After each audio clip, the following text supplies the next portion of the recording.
अब हम आते हैं अगली तरफ, यानी कि जो हमारे डेसिमल नंबर्स होते हैं, DECIMAL डेसिमल नंबर्स, जो हमारे डेसिमल नंबर्स होते हैं उनका हम क्यूब रूट कैसे निकालेंगे, CUB क्यूब RWT रूट।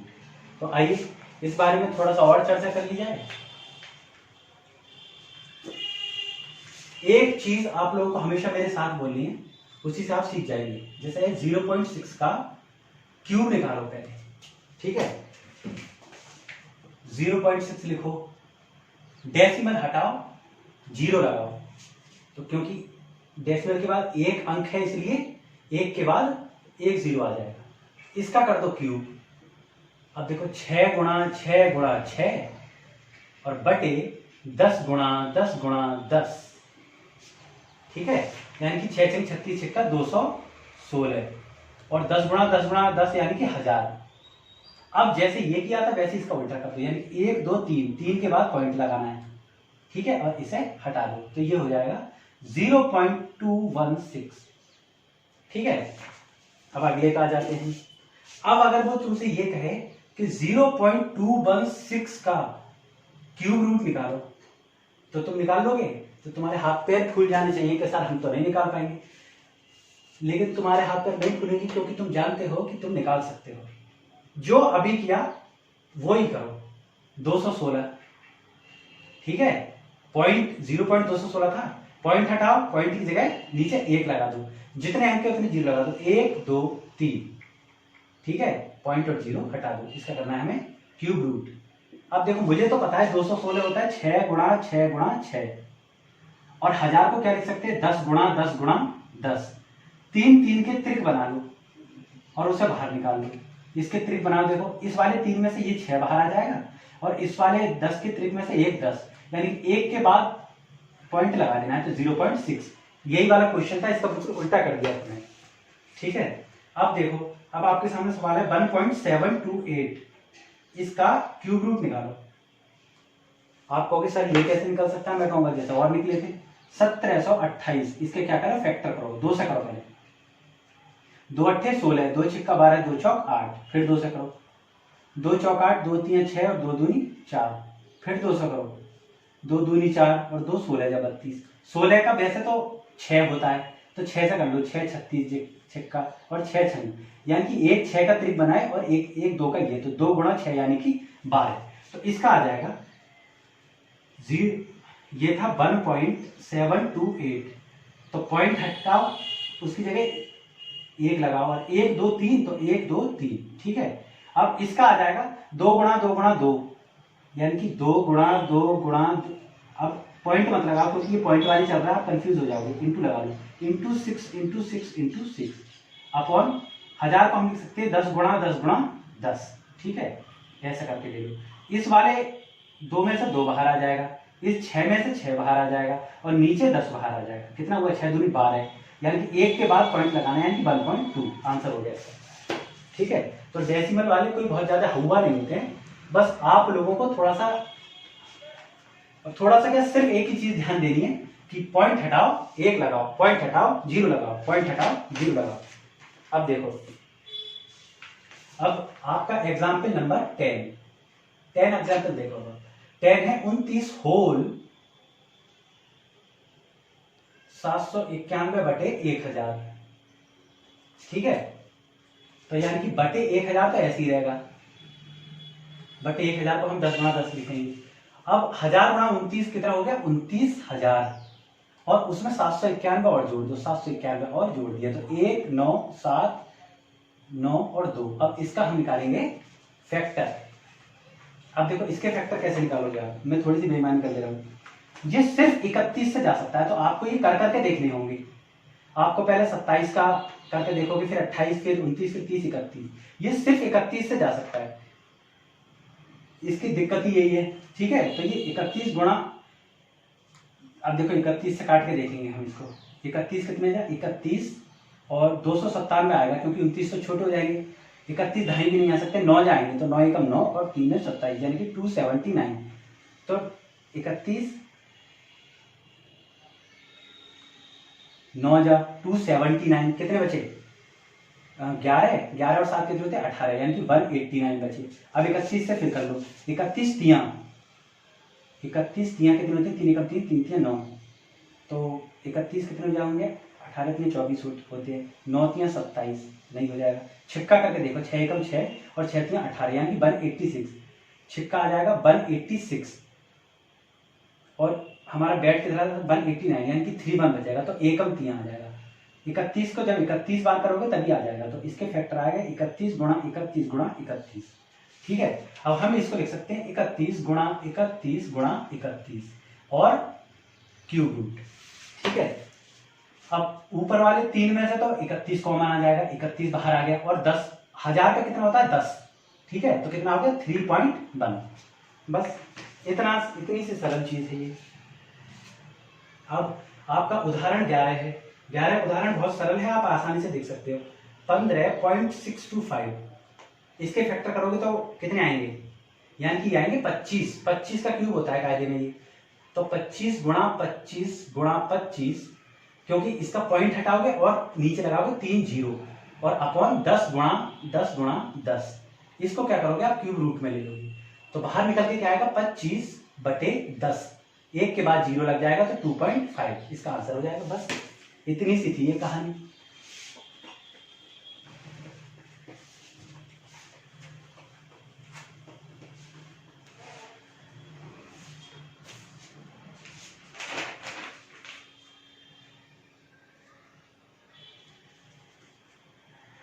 सात सौ 29/1331, इसका क्या करना है, हमें घनमूल निकालना है। तो देखो 729 मुझे अभी याद है कि 9 का था, तो 9 8 72, 9 एकम और 9 9 81, तो कितना आया 9 गुणा 9 गुणा 9।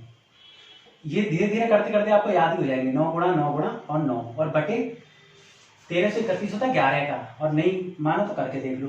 देखो 11 एकम 11, कितने बचे 2, 22 23 हो गए, तो 11 दूनी 22, अब एक बचा 11 एकम 11, अब 11 एकम 11, फिर एक बचा 11 एकम 11, कितना आया 11 गुणा 11 गुणा 11, 11 गुणा 11 गुणा 11, 3 में से एक बाहर निकाल लो, 9/11, ये इसका आंसर हो गया।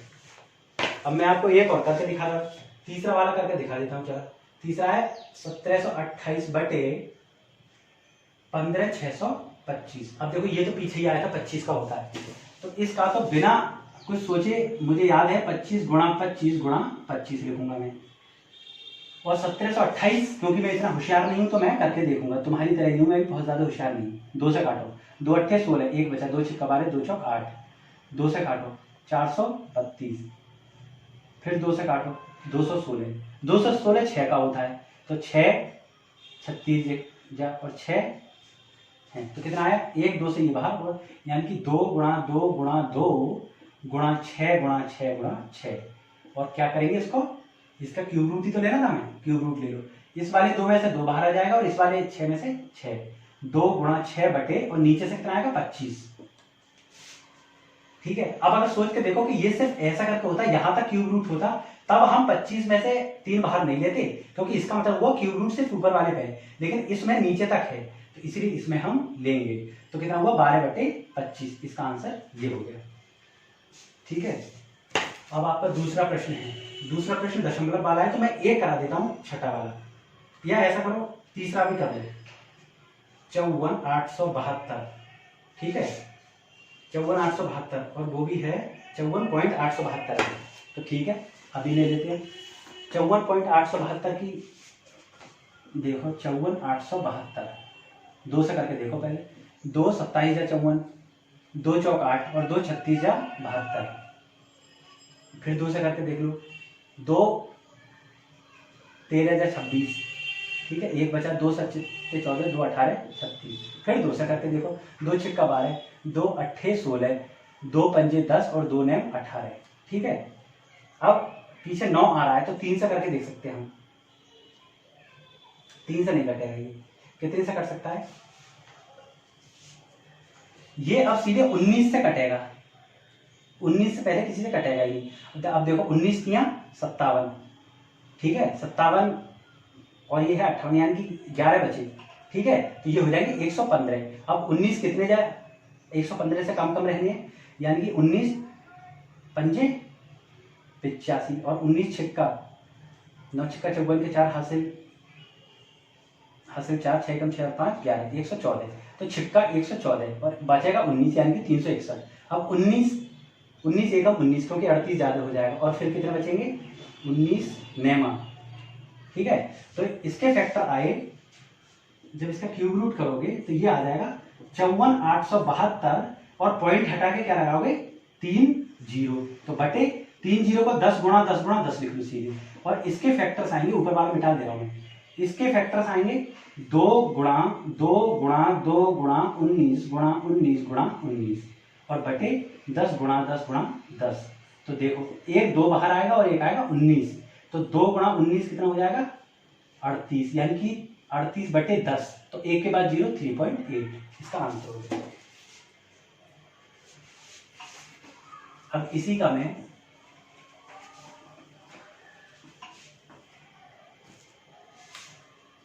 आपको छठा करा दे रहा हूं। छठा है 0.000 और 729। अब देखो 729 9 का होता है, मुझे खूब पता है, तो हम यहाँ पे क्या करेंगे पॉइंट हटा के पहले पॉइंट के नीचे 1 लगा लो। 1 2 3 4 5 6 1 2 गुणा 1 2 गुणा 1 2 6 हो गए। अब ये आसानी हो जाएगी, 100 बाहर आ जाएगा। अब देखो 6 0 6, तो 3 से डिवाइड कर लो, कितने जीरो बाहर आएंगे 2 जीरो। और अगर होते 12 तब भी 3 से डिवाइड करो तो कितने जीरो बाहर आएंगे 4। ठीक है, 3 से डिवाइड कर लिया करो जितने भी जीरो हो। और ये ऊपर बचेगा सिर्फ 729, तो 729 कितने का होता है 9 गुणा 9 गुणा 9 और बटे इसमें से 100 गुणा 100 गुणा 100। क्यूब रूट निकालना है इसका। एक तो 9 बाहर आ जाएगा और बटे में क्या आ जाएगा 100। अब क्यूब रूट नहीं लगेगा। अब देखो 1 2 2 के बाद पॉइंट लगना है, तो एक तो 9 हो गया, दूसरा कोई अंक नहीं है तो 0 लगाओ, फिर पॉइंट लगा दो और फिर 0 लगा दो, ये इसका आंसर हो जाएगा। ठीक है, तीसरे पे आ जाओ। तीसरा कह रहा है वो 27 बटे 64 का घनमूल क्या होगा। बहुत आसान है, 3 तिया 9 तिया 27 और 4 चौक 16 चौक 64, तो इनमें से एक बाहर आएगा, एक इसमें से, तो 3 बटे 4। ठीक है, चौथे का देखो 3 होल 3 ओवर 8, तो देखो 8 की इससे करो, 8 3 24 और 3 27 बटे 8 27 बटे 8। 27 का तो कितना होता है 3, याद रखना 3 गुणा 3 गुणा 3 और 8 का होता है 2 गुणा 2 गुणा 2, यानी कि इसका क्यूब रूट करो, इसका क्यूब रूट करो, तो कितना आ जाएगा 3 बटे 2, इसका आंसर आ जाएगा। अब पांचवा देख लेते हैं। पांचवा है 0.000008। बहुत सरल है। सबसे पहले पॉइंट हटाओ, 1 लगाओ, 1 2 3 4 5 6 1 2 3 4 5 6। अब 6 में से कितने बाहर आएंगे 6 बटे 3, यानी कि 2 बाहर आ जाएंगे। अब ये तुम्हें पता लग गया, लेकिन तुम किसी को बताओ मत। 8 का कितना हो जाएगा 2 गुणा 2 गुणा 2 और बटे 100 गुणा 100 गुणा 100, और इसका क्या लेना है क्यूब रूट। 3 लगाना मत भूल जाना, तो 2 बटे 100 इसका बाहर आएगा, यानी कि 2 के बाद पॉइंट लगना है, तो 1 तो 2 हो गया, 1 0 हो गया, पॉइंट लग गया 0, यानी कि 0.02 इसका आंसर हो जाएगा। सेकंड ऑप्शन करेक्ट है। छठा देखो, छठा प्रश्न कह रहा है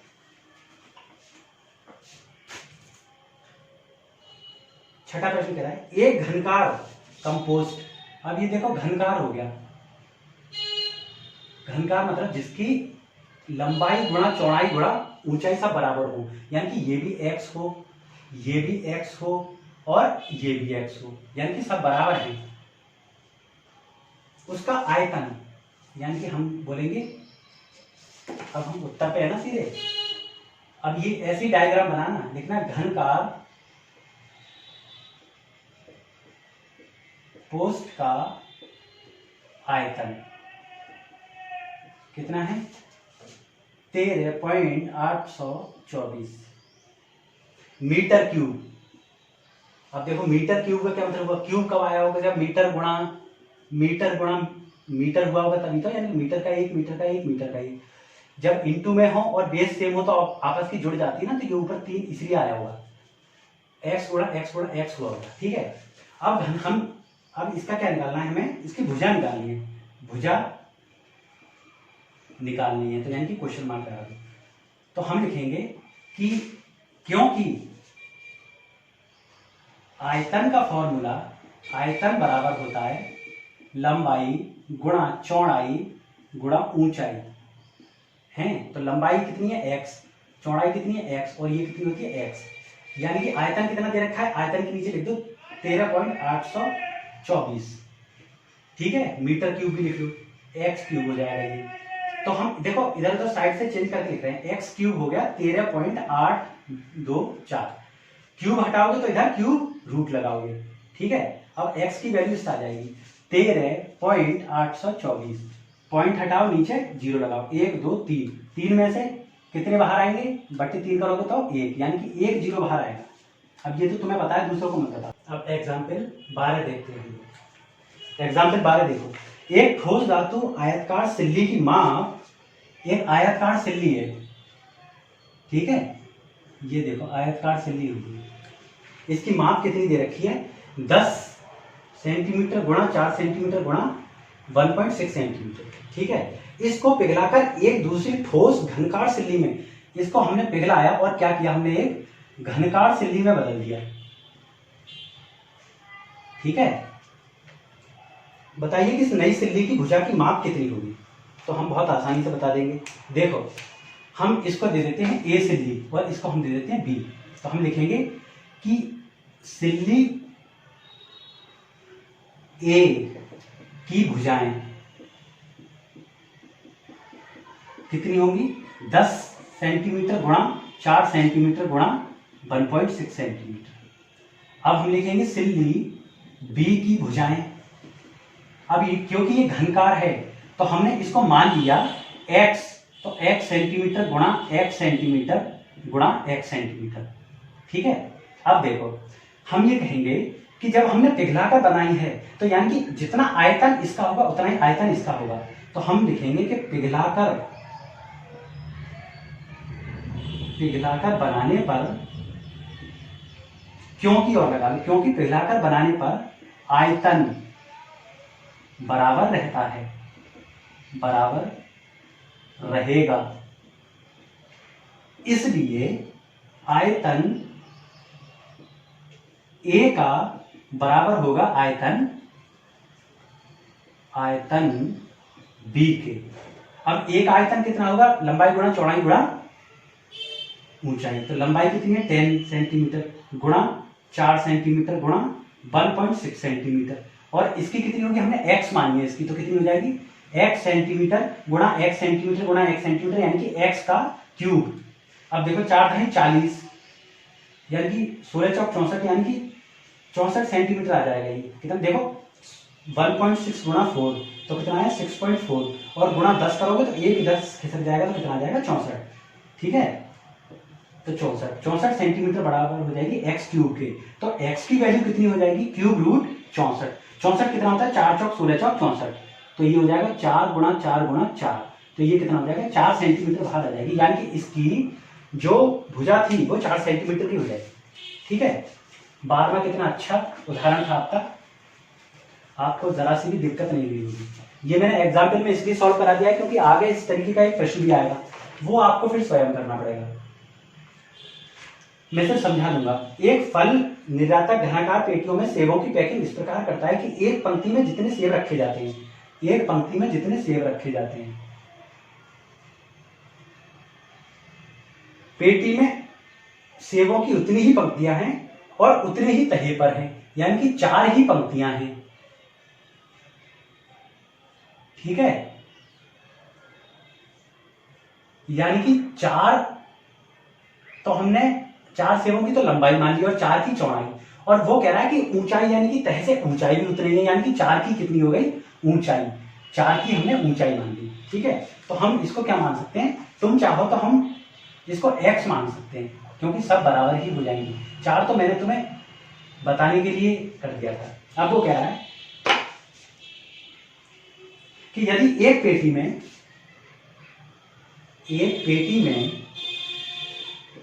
कितने सेब हैं, एक पेटी में सेब बराबर हैं 3 3 7 5, तो ज्ञात कीजिए कि प्रत्येक पंक्ति में कितने सेब हैं। तो प्रत्येक पंक्ति में सेब हो जाएंगे, प्रत्येक पंक्ति में सेब बराबर हो जाएंगे x, क्योंकि हमने x मान लिया, ठीक है। अब देखो, अब एक पेटी में इतने सेब हैं तो ये आयतन जैसा नहीं होगा कि लंबाई गुणा चौड़ाई गुणा ऊंचाई, तभी तो हम सेब की संख्या निकालेंगे।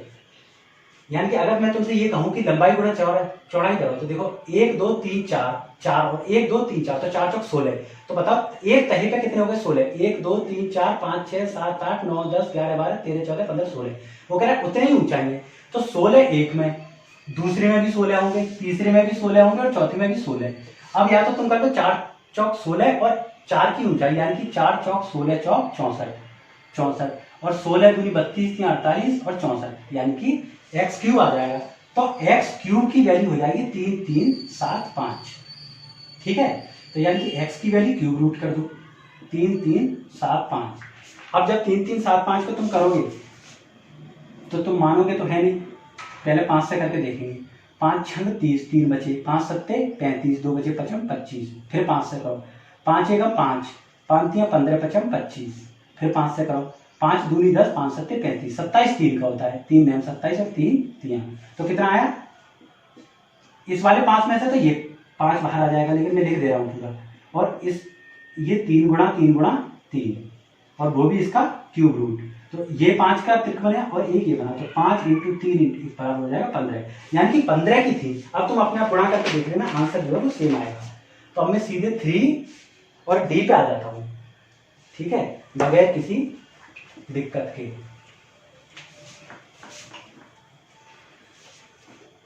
अब देखो 3D देखो, एक पेटी में सेब इस प्रकार रखे गए हैं कि प्रत्येक पंक्ति में जितने सेब हैं और तहे वहे सब वही दे रखा है। यानी कि आप देखो एक पहले का समझा रहा हूँ, एक्स क्यूब की वैल्यू कितनी हो जाएगी इसमें? 1728 हो जाएगी। 1728 इससे पहले हम निकाल चुके हैं, 12 का आता है शायद। कितने का आता है? 12 का। तो 3D का देख ले रहा हूँ एक बार क्या आंसर है। 3D का 144 यानी कि 12 निकल के आएगा क्यूब। ठीक है, तो एक्स कितना हो जाएगा, यहां से हटाओ और यहां से क्यूब लगाओगे तो 1728 करोगे तो आ जाएगा 12 गुणा 12 गुणा 12, 2 दूनी 4 दूनी 8। ठीक है, वो कह रहा है प्रत्येक तह में कितने हैं। तो देखो अगर तुम टोटल निकालोगे, एक पंक्ति में पूछा था उसमें, तो एक पंक्ति में एक्स हो गया, लेकिन वो पूछा तह में कितने हैं। तो तह में कितने हो जाएंगे? एक्स गुणा एक्स यानी कि एक्स स्क्वायर हो जाएगा। तो देखो यहां से एक्स कितना निकल के आएगा? 12। तो एक्स स्क्वायर की तो हम लिख देंगे तह में सेब, एक्स स्क्वायर बराबर हो जाएगा 12 गुणा 12 इक्वल्स टू 144। 144 सेब होती है। ठीक है, दूसरा प्रश्न देखो। दूसरा प्रश्न है, एक पेटी में 212 आम घन के रूप में सजाकर रखे गए हैं। ज्ञात कीजिए कि पेटी में आम की कितनी तह हैं। तह यानी कि अब वो लाइन पूछ रहा है। तो 212 सेम वैसे ही आ जाएगा। हम x मान लेंगे तो 200 ये आ जाएगा। तो x का इसका क्यूब रूट करोगे तुम, जब क्यूब रूट करोगे तो आ जाएगा 6 गुणा 6 गुणा 6।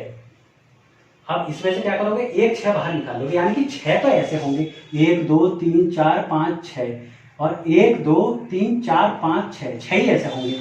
वो तुमसे पूछ रहा है कि आम की कितनी तह हैं, यानी कि एक में कितने आ गए? 6 छंग 36। तो 36 छिक्का 216 होते हैं। ठीक है, 216 से जब डिवाइड करोगे तो कितनी तह जाएंगी? एक तह, दो तह, 3 4 5 और 6, यानी कि 6 तह आ जाएंगी तुम्हारी।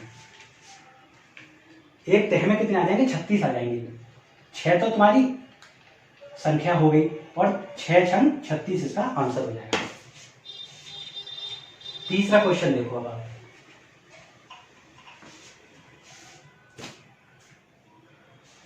तीसरा है, एक संदूक में चाक के डिब्बे घन के रूप में रखे गए हैं, यदि कुल डब्बों की संख्या। अब वो कह रहा है कि कुल, ये नया क्वेश्चन है देखो, कुल डब्बों की संख्या कितनी है? 2744। ठीक है, तो संदूक में एक तह में कितने चाक के डब्बे होंगे? यानी कि अगर x हम ऐसे करके मान लें और x ही ऐसे करके मान लें और x ही इस साइड से, तो यानी कि x क्यूब की वैल्यू दे रखी है। तो हम लिखेंगे कि घन की पंक्ति में डिब्बों की संख्या x मानो, डिब्बों की संख्या x और ब्रैकेट में लिख दो मान ली। ये हमने अपनी तरफ से मान लिया। ठीक है, अब हम लिखेंगे क्योंकि या हम लिखेंगे प्रश्न के अनुसार, प्रश्न के अनुसार कुल डिब्बे कितने हैं? कुल डिब्बे बराबर हो जाएंगे आपके 2744, यानी कि x गुणा x बराबर हो जाएगा 2744। तो इसका मतलब हो जाएगा x क्यूब का 2744 हो गया। तो x की मतलब क्या हो जाएगा, यहां से 3 हटाओ और यहां क्यूब रूट लगा दो, 2744। ठीक है, अब 2744 को बस फैक्टर करके देख लो। ठीक है, मैं फटाफट इसका आंसर देख लेता हूँ ताकि थोड़ा सा जब तुम सॉल्व भी कर लो। 2 से करो पहले, 2 एकम, 2 3 6, 2 7 14, 2 दूनी 2 से करो, 2 छिक्का 12, 2 8 16, 2 छिक्का 12, फिर 2 से करो, 2 3 2 चौक 2 3, 3 4 3 किसका होता है? 7 7 49 3। ठीक है, ये 7 का होता है, 7 49 और 7 7। ठीक है, तो 2 और 7 आया तो कितना आया? 2 गुणा 7 यानी कि 14। यानी कि एक पंक्ति में x मानी थी ना हमने, 14 आ गई, 14 ऐसे, यानी कि 14 ऐसे, 14 ऐसा और 14 ही ऊपर। अब वो तुमसे क्या पूछा है, संदूक की तह में चाक के डिब्बे कितने होंगे? तो तह में चाक के डिब्बे हो जाएंगे, तह में चाक के डिब्बे बराबर हो जाएंगे x गुणा x, डिब्बे बराबर हो जाएंगे x गुणा x, यानी कि 14 गुणा 14। तो 14 14 कितने हो जाएंगे बताओ? 256। 3D का तीसरा।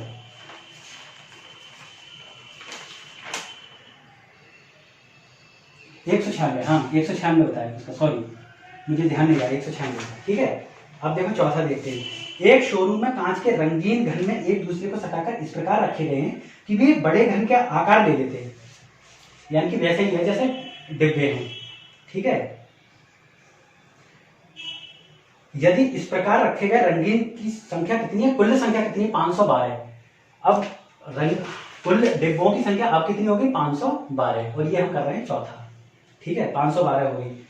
अब वो तुमसे कह रहा है कि तह में कितनी है, तह में कितनी है? तो बताओ 512 किसका होता है? 512 के आधे हो गए 256, 256 के आधे 128। अच्छा ठीक है, तो ये प्रश्न ठीक है, 8 64 अट्ठे 512, यानी कि 8 आ जाएंगे। और तो घन की पंक्ति में हमने क्या मान ली? x मान ली। प्रश्न के अनुसार कुल डिब्बे कितने हैं? 512। तो ये कितना हो जाएगा? x क्यूब की वैल्यू हो जाएगी यहाँ से 512, तो x क्यूब यहाँ पे भी 512 हो जाएंगे, तो यहाँ पे भी 512 हो जाएंगे, और यहाँ पे 512 होंगे तो यहाँ कितना आएगा? 8 गुणा 8 गुणा 8, और वो भी क्यूब रूट। तो यहाँ से आ जाएगा 8 बाहर, सिर्फ एक 8 बाहर आएगा। अब वो कह रहे हैं तह में डिब्बों की संख्या, लेकिन इस प्रश्न में पूछ रहा है कि कितनी तहों में उक्त घनित प्राप्त, यानी कितनी तह होंगी? तो एक पंक्ति की यानी कि 8 इसका आंसर आ जाएगा, नीचे वाली निकालने की, यानी कि तह बराबर हो जाएगी 8। ठीक है, इसका आंसर 8 आ गया।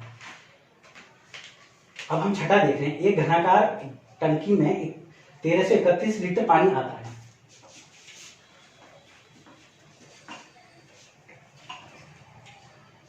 छठा देख रहे हैं, 5वां वैसे ही जैसा आप कर लोगे। एक घनकार टंकी में, ये देखो घनकार टंकी हो गई, जैसे ऊपर टैंक रखी हुई थी, इसमें कितना आ रहा है? 1331 लीटर पानी आ रहा है। टंकी का माप ज्ञात कीजिए यदि 1000 लीटर पानी का आयतन 1 घन मीटर के बराबर होता है, 1000 लीटर का, और ये कितना दे रखा है? 3130। ठीक है, 1 घन मीटर होता है, यानी कि 1000 का 1 घन मीटर होता है, तो हमें इसका निकालना है, कितना हो जाएगा? 1 घन मीटर। ठीक है, 1000 लीटर का, तो यानी कि हम लिखेंगे कुल पानी बराबर हो जाएगा 1331, और हम लिख देंगे टंकी की भुजा, क्योंकि घनकार है तो हमने मान ली x, और ये लिखेंगे हम मान ली। ठीक है,